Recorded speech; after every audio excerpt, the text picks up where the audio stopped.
Welcome back to another reading and correcting of Bottom Rung with me, Kindar, the Tiger Writes. To and Ty. Say hello, Ty. Ty says hello. And today we are doing chapter 46. Where's my cursor? There's my cursor. His body didn't hurt. That was good or bad. Tibs remembered the heat. You know what? That was good or bad. That's end of a phrase.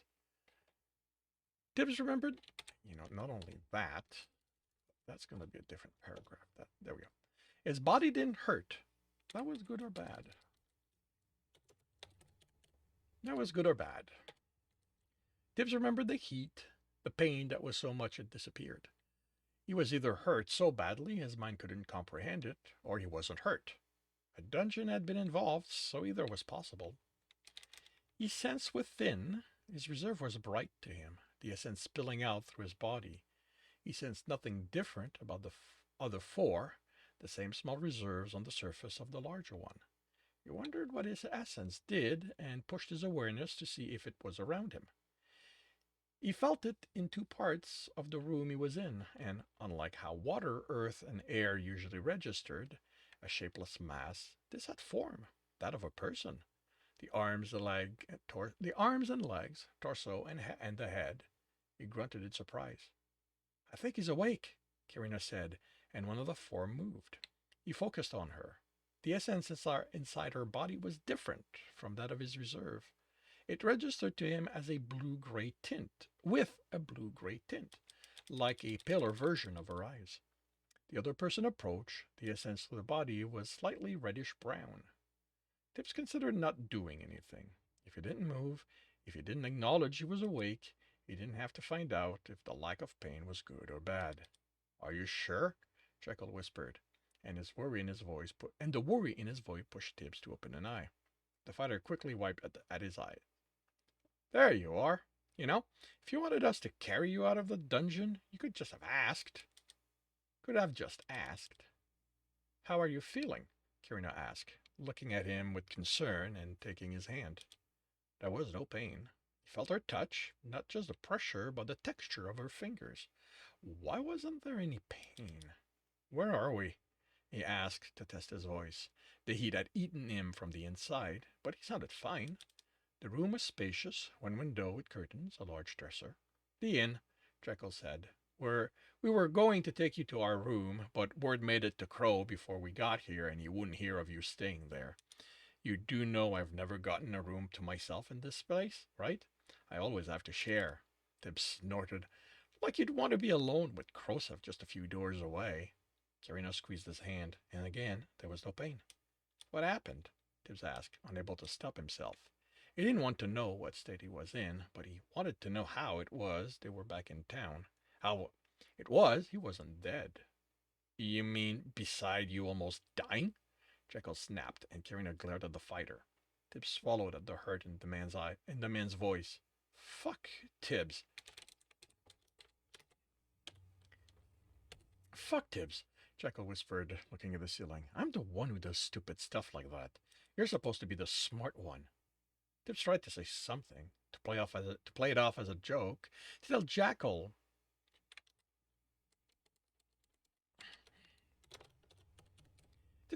how he'd have to try harder, but he'd hurt his friends. Sorry. You better damn be, Karina said, though her tone was gentle. What were you thinking, Tibbs? That was a room filled with fire. His element, Jekyll snapped. Did it work at least? Jekyll, Karina chided him. No, he's the one going on about not dying. The fighter wiped his eyes again. He isn't the only one for whom this team's a family, okay? What the fuck am I going to do if he dies? I'm too stupid to function without his brains. Tibbs snorted again. Don't start, Tibbs. I'm not in the mood. He didn't die, Karina said. That's not the point. Jacob walked to the window. I'm sorry, Tibbs said again. And yes, it worked. What happened? I think you owe us an explanation first, Tibbs, Karina said. I think it's going to be quicker if you tell me your side. He nodded to the door. I'm going to have to go back pretty far for them. It's going to be a while before they come back, Trickle said, still looking outside. They're on the other side of the door, Tibbs replied, and realized he could sense them there. The essence was tinted red. Tinted orange for Maz. Almost red. And black for Komdar. He thought someone walked by them, but they were at the edge of what he could sense, or there was something else at play. Jekyll rolled his eyes at him and went to open the door. What are you two doing here? I told you we'd find you to let you know how he was. I understand we are a latecomer to this team, Komdar answered, but we are part of it. We wanted to be close in case we were needed. Jekyll sighed. You might as well come in. Tibbs awake. Jekyll sat on the dresser. How badly am I hurt? Tibbs asked. The way Komdar and Maz avoided looking at him was worrying. Worried. Looking worried.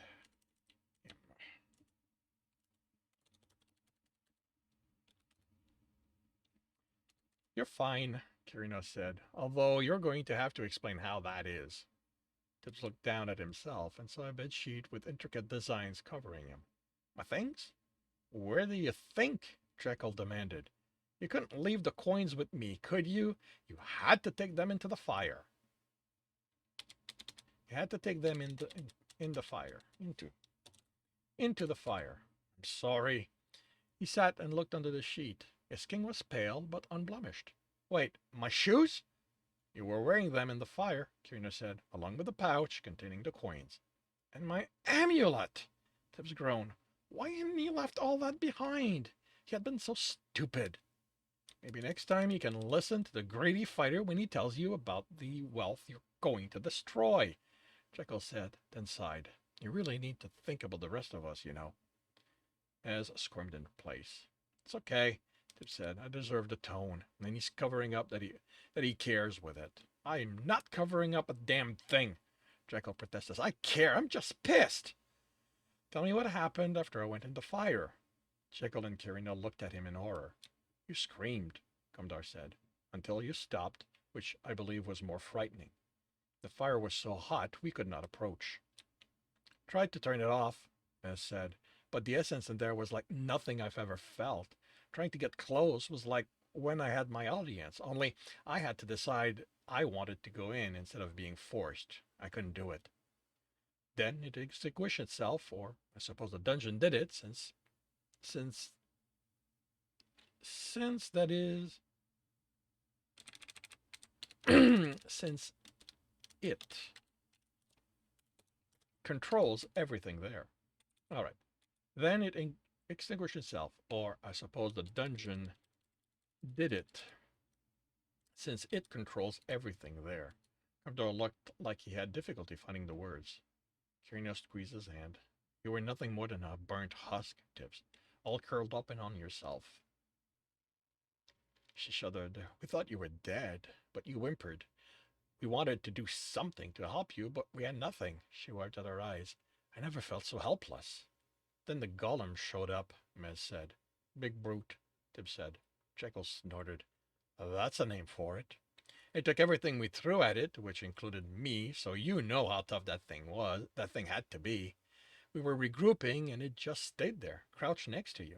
I figured the dungeon considered you a goner since you were in such bad shape, which is why it didn't do anything to you. But then you touched it, and the fighter ran out of words. It crumpled the way the other golem did when we beat them, Komdar said, and you got better. You mean the golem did this? Tibbs motioned to his covered body. The cleric did that, Kirino said, but whatever happened between you and the golem healed you enough we could take you out of the dungeon, and as much as she didn't want to have to spend so much essence on you, the rules are that if you make it out of the dungeon, the cleric heals you. So she had to. What about the loot? Tibbs asked. Kirino kept the amulet, Jekyll said. The rest was converted into coins. The knife? Sorry, Tibbs. You were still unconscious. I was more interested in having the coins to make sure we could afford whatever it took to fix that. The fighter smiled. Fortunately for me, you woke up by yourself, so no need to give away any of my coins. It amounted to 100 silver and a handful of copper. That's Tibs, Carino demanded, hand raised to silence Jekyll. How much silver is each is that? Tibs stared at the sorceress. I'm hurt. I don't have to do numbers now. You're not hurt, she replied, and you will do numbers now, Tibs. Unlike Jackal, I can't go out to hit anything or spend time with someone special to deal with my fear of losing you. You are going to do the numbers for me, or I am going to sit on you before I am going to you sit you before a book and not let you go until the next run. Wasn't fair. He'd almost died, so he so didn't want to do numbers now, but he had scared them. He deserves some form of punishment. He knew 100. It was the number after 99. It was the number after 9 at 9. It started the sequence after the tens. He knew 10. There were 5 of them, so with 10, they got 2 each. If he took that 2 and moved it one step higher, to 0, he said. She smiled at him. I still owe Darren 2/8 for my armor. I am willing to help with that, Kumdar said, if it comes with some explanation of what happened. If a bard had told me the story of what I have seen, I would have taken my money back from him. I'll explain it, Tibbs said, but you don't need to worry about my armor. It's my responsibility. Jekyll groaned. We're all going to help, Tibbs. We're a team, and we need our rogue to be in armor. Maybe Karina can lend you our amulet until... No, it's my fault. Mine was destroyed. I'll find a way to deal with it until I get a new one. The cleric took an electrum piece out of his robe and placed it on the dresser. That isn't from our loot, Jekyll pointed out. I was raised to be frugal. Being on the run for years only made that more important. So you could have handed over more coins when we tried to get an earlier spot? No, I could not. That is why I am frugal. How about we move on to the explanation? Mez asked. I think I'd let the bard keep my coins, but I'd warn the next people who wanted to listen to him. Tibbs nodded, trying to figure out where to start. He decided the obvious place was the one no one could contest. I have more than one element. You produce fire in one palm, water in the other. How? Kamdar sputtered while Mez stared. He closed both hands, pulling the essence back in. That is where things get complicated. He crossed his legs under the cover. Out of curiosity, when you had your audience, didn't you see something else with your element? Like the shadow of something there? Not a shadow, Kamdar said, as Mez shook his head. Tibbs looked at Jackal and Karina, who also shook theirs. You know what? Also shook theirs. He hadn't explained that part to them either. Then what Kamdar had said registers. Really? What was it? I do not know. He closed his eyes. You call what you saw a shadow, but I know them. Shadows are a thing of darkness. I remember being unsure of myself, of what I was doing. I have been told ample stories of those who give themselves over to purity. It is all encompassing. There is no doubt, only the purpose. I expected that in giving myself over to darkness. He looked at them. When darkness addressed me, I sensed something within it, something lighter than it. When I asked, darkness told me it was something I could choose, that the right was mine, but that it would take me down a path away from it, that I would never be able to devote myself to both. I picked darkness. I picked the shadow. Tib said, Water warned me that it would be a hard path. I guess because I wasn't going to be a cleric, the devotion part didn't matter, because she didn't mention it. She said I'd have little until I had all. That still doesn't make sense. I still barely have any of the essences. But she said it was an element too, and that I would get that. But first I needed to get the same from earth, air, and fire. Mez eyed them suspiciously. Is that why I'm on the team? Mez demanded. You wanted me to perform some sort of introduction to fire? That isn't how it works, Tip said, but he recalled Fire's comment about having broken some rules and how he'd reached him. What was it? Jekyll and Kierna had been part of how he'd breached their element. He'd kept Mez out of it for it kept Mez out of it for fire. We brought you on, Jekyll said, because you're good, and we needed an archer. More of a right place, right time situation, Karina added. Mez nodded. Considering that place was me getting the life choked out of by a teammate, I shouldn't complain too much. And all I would have asked was how it felt to start the audience, Tibs said, when your teacher let go of you. Like being consumed by fire, Mez whispered. So the room was exactly what I needed. Doesn't that seem peculiar? Commodore asked. The dungeon happened to have a room constructed specifically for someone whose ability to have more than one element has never been heard of. You don't know it's never been heard of, Jekyll said. For all we know, there are places where every runner has more than one element. I am sorry, Jekyll, but you are wrong. I have traveled beyond what used to be my world, beyond my city and my kingdom. I I had to if I wanted to advance. If there had been one other person in the world who is like Tibs, I would have heard whispers. That is what darkness is. The dungeon did it on purpose for me, Tibs said, recalling the exchange between the two voices, Stowe and Ganymede. Sure, it looks like that, Tibs, Kierna said, hesitating. But it isn't how dungeons work. They don't know things like that. You're wrong. The guild would know if they're wrong too, Tibs said. I heard it, the dungeon. It spoke to you? Commodore asked in disbelief. No, not me. I don't think it realized I could hear them. Them? Karina asked, looking at the others, worry on her face. Yes.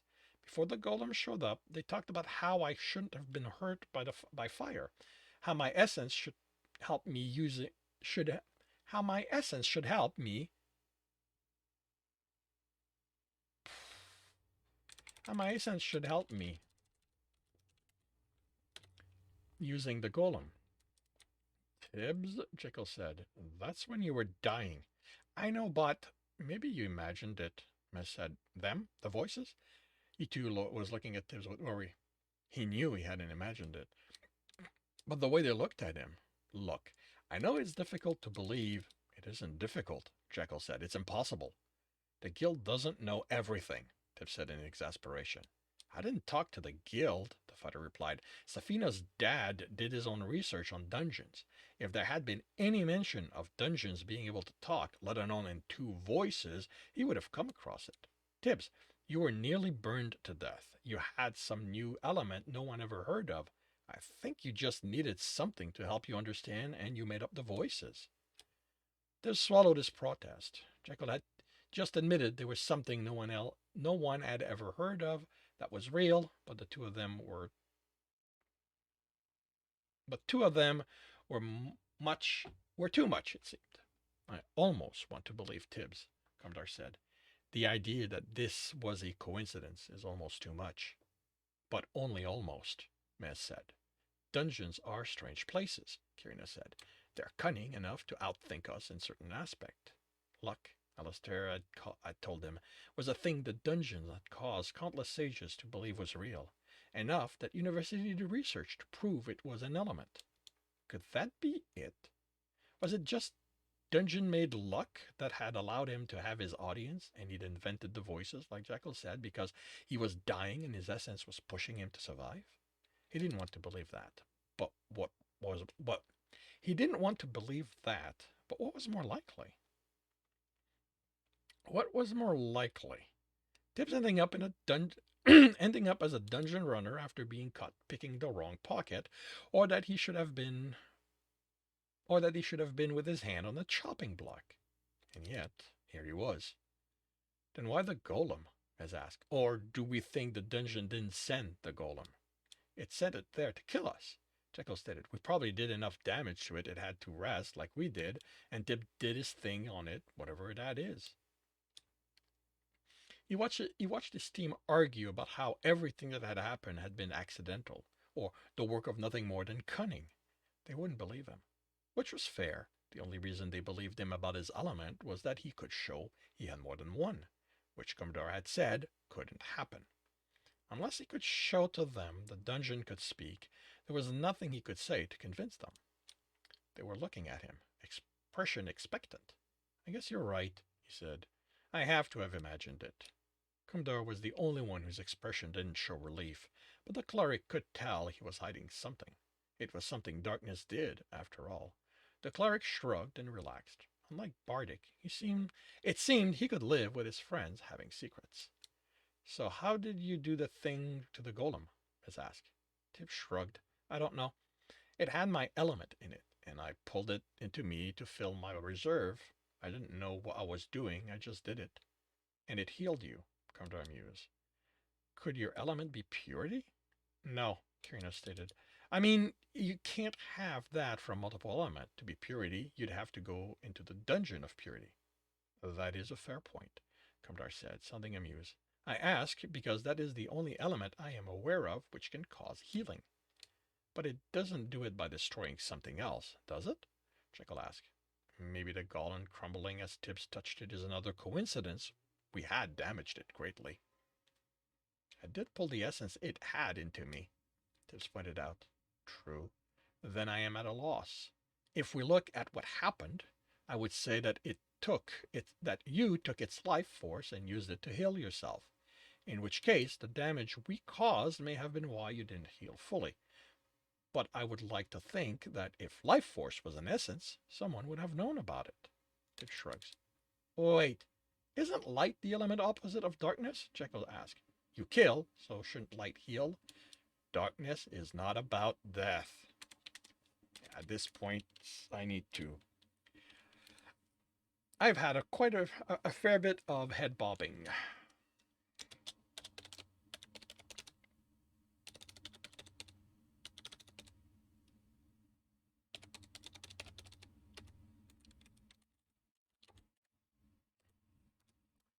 Darkness is not about death, Kumdar replied, exasperated. But you do kill, Jekyll insisted. As do you, as does anyone, the clerk replied. Death is no more an element than life. I'm confused, Mez said, running a hand over his face. I thought purity was about life. Isn't that what the clerics do to heal? Kumdar looked at Kirina, who sighed. It isn't how I've heard it described, she said. They heal by purifying the injury. I guess it deals with life in some way, but all they really do is clean it. It's the best way I can describe it. Then I'm confused, Jekyll said. What do darkness clerics do? Whatever darkness requires of me. But to answer what you are asking, I suppress and hide. I didn't steal the golem's strength, I suppressed it. Okay, stop, Mess said as Jekyll looked ready to argue with the cleric. Does it really matter what Tibs' essence is? Isn't the more important question what we're going to do about it? What he can do is important, isn't it? It's like the first ever. He wasn't. Water had mentioned a predecessor when talking with Tibs. Kumdar chuckled darkly. Being the first is rarely the good thing the bards want you to believe it is. What do you think the guild will do if they find out? The purity families. We aren't going to tell anyone anyway, Jekyll said. Loyalty to the team before anyone else. Tibs is on the team, so we're going to protect him. Mez and Kumdar noted.